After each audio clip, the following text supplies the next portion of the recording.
20 October world osteoporosis day के उपलक्ष्य में इंदौर के गोपुर चौराहा स्थित पूर्वी हॉस्पिटल के orthopaedic surgeon doctor Arjun Jain ने ऑस्टियोपोरोसिस से संबंधित जानकारी दी। डॉक्टर अर्जुन जैन ने बताया कि हड्डियों की समय समय पर जांच करवाते रहना चाहिए। नियमित खानपान और सही समय पर दवा ही इस बीमारी की रोकथाम है।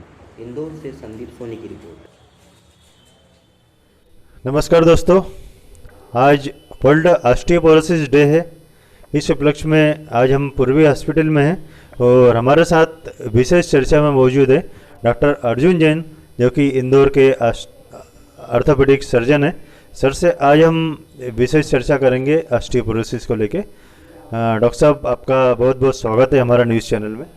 नमस्ते इंदौर और थैंक यू वेरी मच।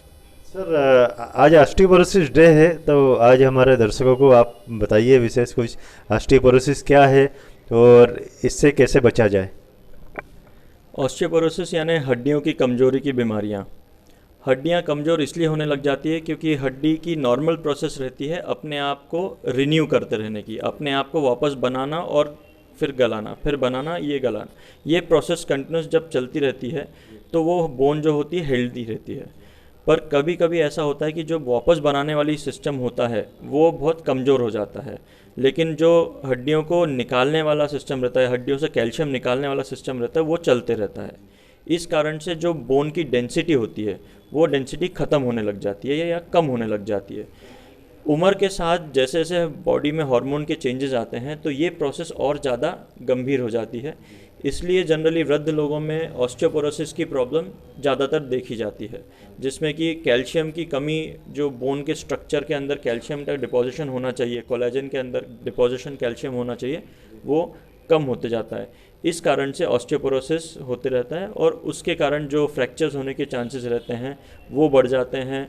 इसके कारण जो दर्द होना लग जाते कमर का या जोड़ों का, मांसपेशियों की कमजोरी हो जाती, इस तरह की प्रॉब्लम्स बढ़ जाती है। यस सर, आप बताएं अपने इससे कि कुछ दर्शक हमारे समझ जाएंगे कि किस टाइप से होता है। देखिए, नॉर्मल हड्डी जो होती है वो इस तरह की रहती है, जो अच्छी स्ट्रेंथ की रहती है, जिसमें छोटे छोटे सेगमेंट्स बच जाते हैं सिर्फ, क्योंकि मैक्सिमम उसमें कैल्शियम जमा रहता है। धीरे धीरे वो कैल्शियम का जब डिपोजिशन उस मैट्रिक्स के अंदर कम हो जाता है तो वो हड्डियों में जो खालीपन है वो बढ़ते जाता है। इस तरह से ये एक काफ़ी कमज़ोर हड्डी है जो कि फ्रैक्चर के लिए बहुत ज़्यादा प्रोन होती है, बहुत चांसेस रहते हैं फ्रैक्चर। जब हड्डियाँ बिल्कुल सीवियर ऑस्टियोपोरोसिस, जिसमें मैंने देखी कितनी खाली हड्डियाँ हैं, ये एकदम ख़राब हड्डियाँ हो चुकी है, जिसमें कि डेफिनेटली फ्रैक्चर होगा ही होगा। साथ में इसी कारण से कमर की रीढ़ की हड्डी का भी दबना हो जाता है या फ्रैक्चर हो जाता है। घुटनों पे बहुत स्ट्रेन आता है तो घुटनों के फ्रैक्चर्स हो सकते हैं, जोड़ों की तकलीफ़ें चालू हो जाती हैं। इस तरह से ये ऑस्टियोपोरोसिस जो होता है ये प्रॉब्लम क्रिएट करता है। सर, एक चीज़ बताइए, ये जो प्रॉब्लम है क्या वृद्ध जनों में होती है या आजकल यंगस्टर में भी पाई जाती है?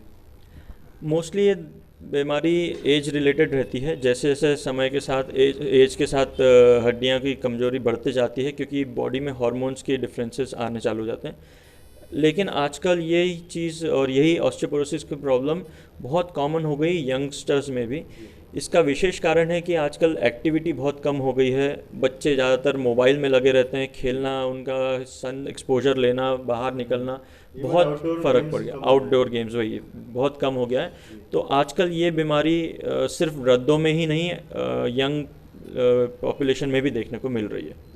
तो सर, हाँ, मैसेज आखिरी में, मतलब सर, हमारे दर्शकों को कुछ अवेयरनेस के लिए आप बताएं कि कैसे अवेयर रहा जाए और वृद्धजनों को कैसे अवेयर किया जाए और उनकी कैसे देख रेख किया जाए। मेरा ये मानना है कि आज की डेट में सबसे इम्पॉर्टेंट पार्ट ये है कि हम इसको अर्ली डायग्नोस करके और उसका ट्रीटमेंट जल्दी से जल्द चालू करके इस प्रॉब्लम को हमेशा के लिए सॉल्व कर सकें। अवेयरनेस के लिए ये चीज़ ज़रूरी है कि जो भी जिनके घर में वृद्ध लोग हैं या जिनकी हायर एज ग्रुप वाले पॉपुलेशन है जिनके घरों में, वो इनको रेगुलरली डॉक्टर्स को दिखाएं।